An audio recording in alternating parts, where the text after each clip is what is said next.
রাজধানীর লালবাগের পোস্তায় চলছে প্রথম দিনের চামড়া সংগ্রহ কার্যক্রম। প্রতিটি গরুর চামড়া আকার ভেদে 400 থেকে 900 টাকায় বিক্রি হচ্ছে। তবে প্রত্যাশিত দাম না পাওয়ায় অভিযোগ মৌসুমী ব্যবসায়ীদের। বান্ডেল থাকলে প্রতি সেনমানিতে টাকা বাঁচবে। বিকাশ সেনমানি বান্ডেল কিনে জিতুন প্রতি লেনদেনে। কোরবানির ঈদের প্রথম দিন সকাল থেকে চামড়া আসতে শুরু করে লালবাগের পোস্তায়। মৌসুমী ব্যবসায়ীরা রাজধানীর বিভিন্ন স্থান থেকে চামড়া নিয়ে আসেন। আড়তদারদের দাবি, শ্রমিক ও অন্যান্য খরচ বাড়ায় কাঁচা চামড়ার দাম কিছুটা কম ধরছেন তারা। কাঁচা চামড়া ব্যবসায়ী সমিতির নেতারা জানান, এবার 80 থেকে 85 লাখ পিস চামড়া সংগ্রহের লক্ষ্যমাত্রা তাদের।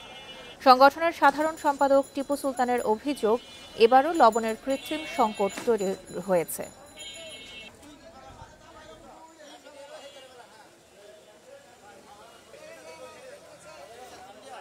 গেছে এবছর 900, 1000, 1100 এরকম গেছে। এবছর আরো খারাপ। এই তো 700, 750, 800 এভারেজ রেট এটা। এবার মালের দামটা নাই, কারণ আছে। এবার মালে প্রতিটা মালে করোনা মানে গুটির মতো একটা দাগ হয়, ওই দাগের জন্য মালটা এবার দাম দিবে না টেনেজালারা।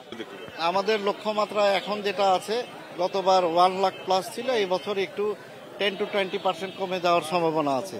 যেহেতু আমাদের গরুর আমদানিও কম হয়েছে, চামড়াও কম আমদানি হবে, এই পর্যন্তই। আর লবণের যে ব্যাপারটা বললেন, কৃত্রিম সংকট সৃষ্টি করে, আমরা চাচ্ছি এই অবস্থা থেকে পরিত্রাণ পাওয়ার জন্য।